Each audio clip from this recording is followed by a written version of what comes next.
সকালবেলায় আমাদের যে আরামবাগ টিভি আছে সেই আরামবাগ টিভিতে আমি তারা একটা নিউজ করেছে শফিকুল দা। সেখান থেকে আমি শুনলাম, আমি আসছিলাম আজকে, কিন্তু আমার অ্যাসেম্বলিতে আজকে মিটিং ছিল স্ট্যান্ডিং কমিটি, আস্তে আস্তে সেটা শুনলাম।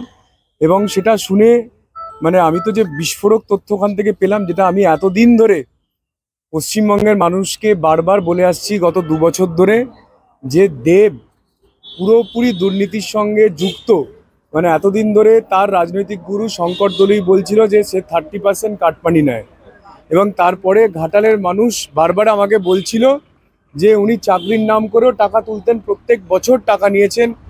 শিক্ষক নিয়োগ থেকে শুরু করে ওখানকার এলাকার ওনার যা যা কোটা আছে, যে যে জায়গার পদ থেকে উনি রেজিগনেশন দিয়েছেন, বীরসিংহ কলেজ, স্কুল, যেখান থেকে ছিলেন সেখান থেকে রেজিগনেশন দিয়েছেন, সেখান থেকেও প্রত্যেক বছর টাকা তুলতেন। এটা আমি বারবার বলে আসছিলাম, কারণ সন্দেশখালি থেকে মানুষ যেভাবে অনুপ্রাণিত হয়েছে, এবারে মানুষ আস্তে আস্তে সত্যি কথাগুলো বলতে শুরু করেছে।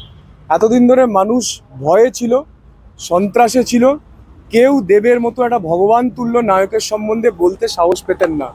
কিন্তু তিনি যে গরুচোরের কাছ থেকে টাকা নিয়েছিলেন, সেটা নিয়ে সবচাইতে বেশি সোচ্চার আমি হয়েছিলাম। কদিন আগে আপনারা দেখেছেন যে ইডি 8.5 ঘন্টা তাকে অফিসে বসিয়ে রেখেছে, জিজ্ঞাসাবাদ করেছে। আমি প্রশ্ন করেছিলাম যে 8.5 ঘন্টা ধরে কোনো ইডির মতো অফিসে আপনাকে কি করলো? দার্জিলিংয়ের থেকে চা এনে আপনাকে খাওয়ালো, না ইডি অফিসের আপনার ফ্যানের হাওয়া খাওয়ালো? আপনি মানুষকে বলুন যে 8.5 ঘন্টা ধরে আপনাকে কি করলো। আমি যেটা বলে এসেছিলাম যে গরুচোরের কাছ থেকে টাকা নিয়েছে, সেটা আজও বলছি। এবং ইডি যে 8.5 ঘন্টা ধরে ওনাকে জেরা করেছে, সেখান থেকে প্রমাণিত হয় যে কিছু না থাকলে কোনো এজেন্সি কখনো এত 8.5 ঘন্টা ধরে কাউকে জেরা করবে না। নাম্বার 2, আজকে যে আমরা অডিওটা শুনলাম আরামবাগ টিভি থেকে, যেটা আপনারাও আজকে যেটা বলছেন, সেখানে আমরা পরিষ্কার শুনতে পাচ্ছি যে মাননীয় সাংসদ তার সেক্রেটারি, তার পার্সোনাল সেক্রেটারি, লোকসভার ঘাটাল লোকসভার সেক্রেটারি মাননীয় রামপদ মান্না মহাশয়েরই গলা বলে সবাই ক্লেম করছে।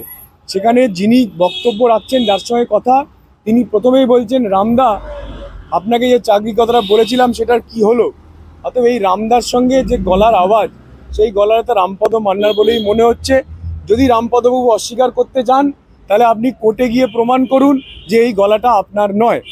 সেখানে রামপদবাবু বলছেন যে আমার কাছে বীরসিংহতে 19টা না 20খানা ভ্যাকেন্সি আছে, কলেজেতে 5খানা আছে, এবং ল্যান্ড ডেভেলপমেন্ট ব্যাংক, যেটা এলডিবি, ল্যান্ড ডেভেলপমেন্ট ব্যাংকেতে 19টা না 20টা আমার কাছে ভ্যাকেন্সি আছে। এগুলো সবকটাই সাংসদের কোটা, সেখানে কিচ্ছু করতে হবে না, খালি পয়সা দিলে, টাকা দিলে সেখানে চাকরি পেয়ে যাওয়া যাবে। এই যে প্রায় 44টা 45টা ভ্যাকেন্সির আমরা জাস্ট গল্প শুনেছি কনভারসেশনেতে, এরকম কত শো চাকরি উনি দিয়েছেন দীর্ঘ 10 বছরে। আমরা তো জাস্ট একটা অডিও ক্লিপ আজকে শুনলাম। এর থেকে যে ঘাটালের মানুষ বারবার আমাকে বলছিলেন যে এখানকার সাংসদ শুধুমাত্র 30% কাটমানি নয়, শুধুমাত্র গরুচোরের কাছ থেকে টাকা নয়, গরিব ভাই বোনেদের কাছ থেকে, গরিব বাবা মার কাছ থেকে তার ছেলে মেয়েদের নামে চাকরি করে দেওয়ার জন্যেও যে তাদের কাছ থেকে 9 লাখ থেকে 20 লাখ টাকার একটা হিসাব তুলে নিত এই রামপদ মান্নার মতো এরকম বিভিন্ন এজেন্টের মাধ্যমে, সেটা আজকের এই অডিওতে পরিষ্কারভাবে প্রমাণিত হলো।